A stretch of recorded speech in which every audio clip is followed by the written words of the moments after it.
మతాలకు వ్యతిరేకంగా ఆ రోజున కాంగ్రెస్ ప్రభుత్వం బీజేపీ వారి సహకారంతో చాలా అడ్డగోలుగా ఆంధ్రప్రదేశ్ను విభజించారు. తెలంగాణ ఆంధ్రప్రదేశ్గా రెండుగా ఏర్పడ్డాయి. ఏర్పడి 10 సంవత్సరాలు అయిపోతున్నా కూడా విభజిత ఆంధ్రప్రదేశ్కి పరిపూర్ణమైనటువంటి రాజధాని లేకపోవటం చాలా బాధాకరమైనటువంటి అంశం. ఒక చక్కని అసెంబ్లీ కానీ, హైకోర్టు కానీ, సెక్రటేరియట్ కానీ లేని విభజిత ఆంధ్రప్రదేశ్గా ఈ రోజుకి కూడా మిగిలిపోయింది. దీనికి కారణం ఎవరు? చంద్రబాబు నాయుడు గారా, జగన్మోహన్ రెడ్డి గారా? జగన్మోహన్ రెడ్డి గారి వల్లనే 3 రాజధానులుగా నిర్ణయించడం వల్లనే ఈ రాజధాని పరిపూర్ణం కాలేదు అనే వాదన కూడా బలంగా వినిపించేటటువంటి ప్రయత్నం తెలుగుదేశం వారు చేస్తున్నారు. అయితే ఇక్కడ గమనించాల్సింది ఏమిటంటే, రెండవసారి విభజిత ఆంధ్రప్రదేశ్కి ముఖ్యమంత్రిగా చంద్రబాబు నాయుడు గారు ప్రమాణ స్వీకారం చేశారు. అమరావతిని సింగిల్ రాజధానిగా ప్రకటించారు.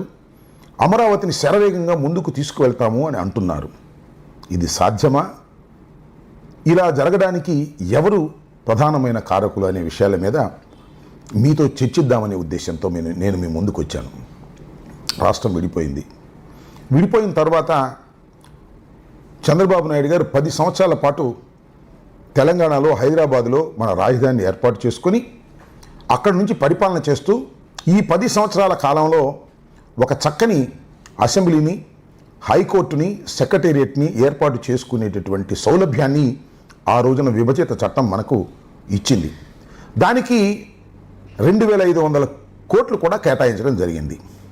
కానీ చంద్రబాబు నాయుడు గారు 10 సంవత్సరాలు హైదరాబాదుని ఉమ్మడి రాజధానిగా ఉపయోగించుకున్నారంటే ఉపయోగించుకోలేదు.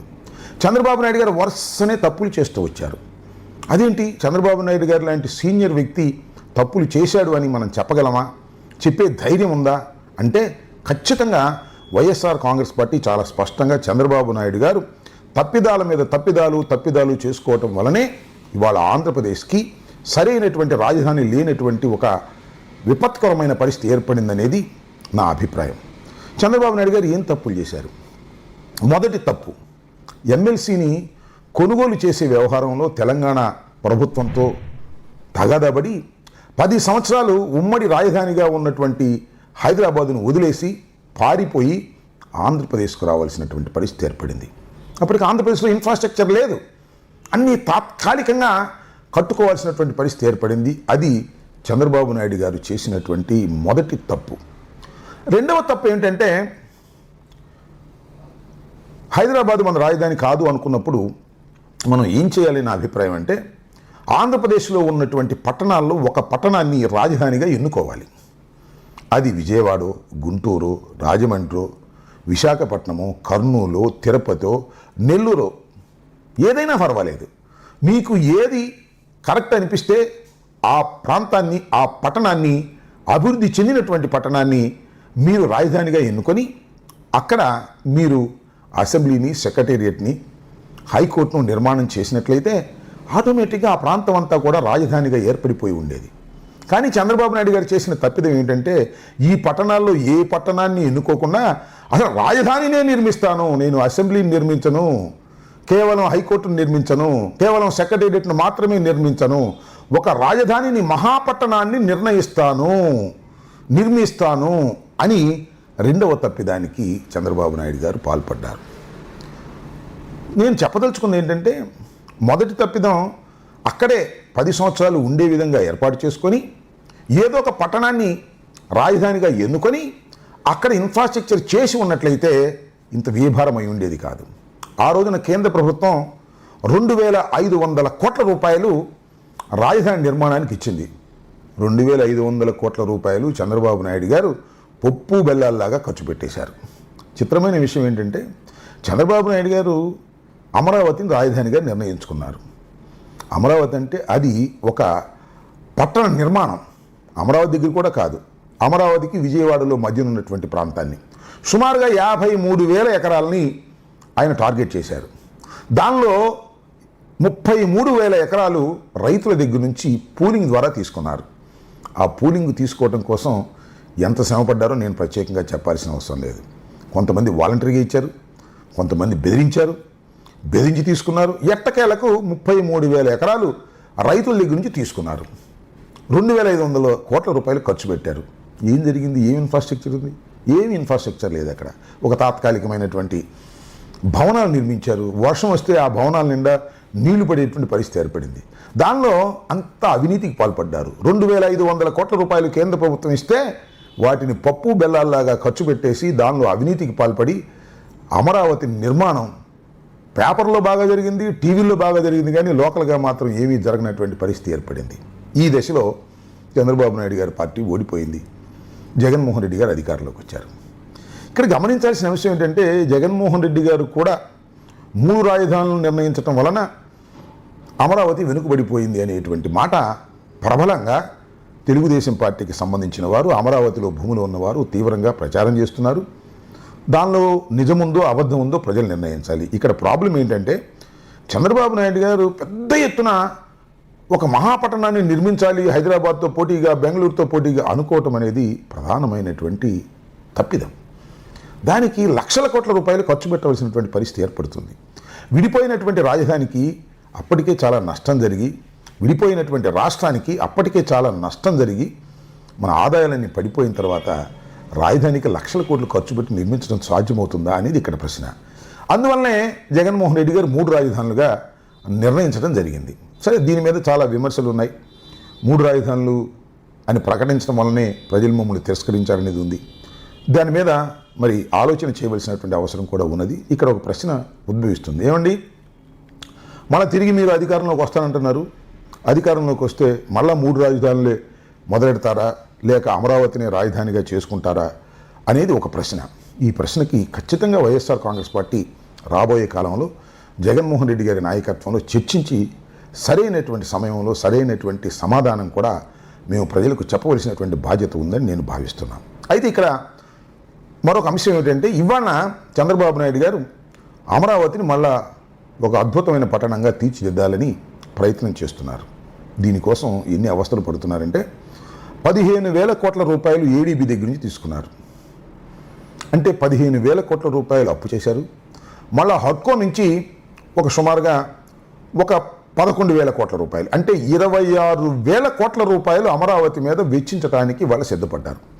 దేనికి అమరావతి మీద వెచ్చిస్తున్నారంటే ట్రంక్ ఇన్ఫ్రాస్ట్రక్చర్ మాత్రమే, అంటే బేసిక్ రోడ్స్ వేసి ఇన్ఫ్రాస్ట్రక్చర్ తయారు చేయడానికి 26,000 కోట్ల రూపాయలు అప్పు చేసి ఖర్చు పెడుతున్నారు.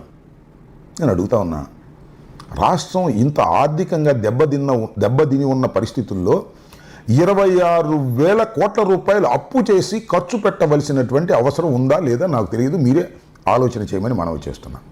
దీనిలో ప్రధానంగా ఏం జరుగుతూ ఉందంటే పోయినసారి 2,500 రూపాయలు కేంద్ర ప్రభుత్వం ఇస్తే 2,500 కోట్ల రూపాయలు కేంద్ర ప్రభుత్వం ఇస్తే వాటిని పప్పు బెల్లలా ఖర్చు పెట్టారు. దానిలో కమిషన్ తీసుకున్నారు. దానిలో చంద్రబాబు నాయుడు గారికి సంబంధించినటువంటి వర్గీయులందరూ లాభాలు పొందారు. మళ్ళా ఇవాళ కూడా అదే తంతు. ఈ 15,000 కోట్ల రూపాయలకి రోడ్లు వేయటం కోసం టెండర్లు పిలుస్తున్నారు. చిత్రం ఏంటంటే రోడ్డు కిలోమీటరు 54 కోట్ల రూపాయలతో నిర్మించాలని టెండర్లు పిలిచారు. ఎక్కడా లేదు. నాకు తెలిసి భారతదేశంలో 54 కోట్ల రూపాయలతో 1 కిలోమీటర్ రోడ్డు వేయడానికి వెచ్చించినటువంటి సందర్భమే లేదు. జరిగేది ఏంటంటే మన national highway authority of India వారు చాలా స్ట్రాంగ్గా రోడ్లు వేస్తారు, బ్రహ్మాండంగా వేస్తారు. వారు కిలోమీటర్ ఖర్చు పెట్టేది 22 కోట్ల నుంచి 23-24 కోట్ల వరకు.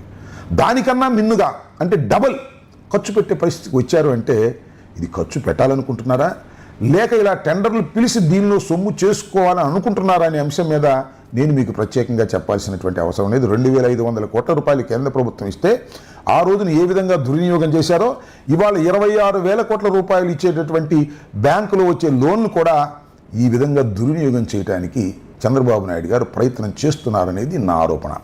నేను ఇప్పుడు చెప్పదలుచుకున్నటువంటి ముఖ్య అంశం ఏమిటంటే చంద్రబాబు నాయుడు గారు అనుభవజ్ఞుడే, కానీ చంద్రబాబు నాయుడు గారు చాలా పెద్ద తప్పిదానికి పాల్పడ్డారు.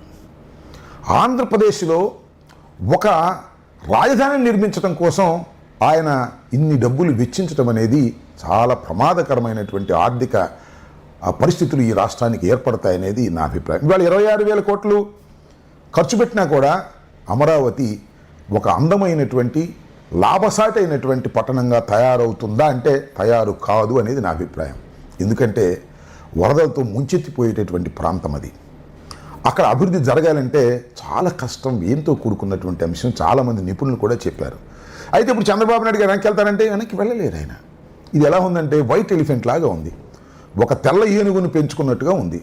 అదేమి ఆదాయం ఇవ్వదు, దాన్ని వదులుకోలేము.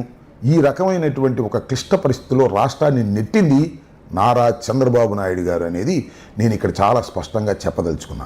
26,000 కోట్ల రూపాయలు అప్పు చేసి ఖర్చు పెట్టినా అమరావతి ఒక సుందరమైన నగరంగా తీర్చిదిద్దటం అనేది అసాధ్యమైనటువంటి అంశంగా నేను ఈ సందర్భంగా చెప్పదలుచుకున్నా. అంతేకాదు, మీరు చూశారు కదా, చంద్రబాబు నాయుడు గారు అధికారంలోకి వస్తే అమరావతి ఒకటే రాజధాని అయిపోతుంది, అందువల్ల ఇక్కడ బ్రహ్మాండమైన భూమి వస్తుంది, అమరావతిలో భూముల రేట్లు పెరిగిపోతాయని చాలామంది ఆశించారు.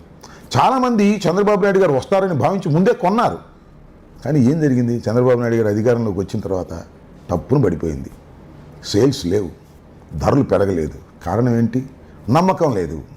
చంద్రబాబు నాయుడు గారు అమరావతిని తీర్చిదిద్ది ఒక మహాపట్నంగా చేయగలుగుతారు అనేటువంటి విశ్వాసం ప్రజల్లో లేదు. ఇది వాస్తవం.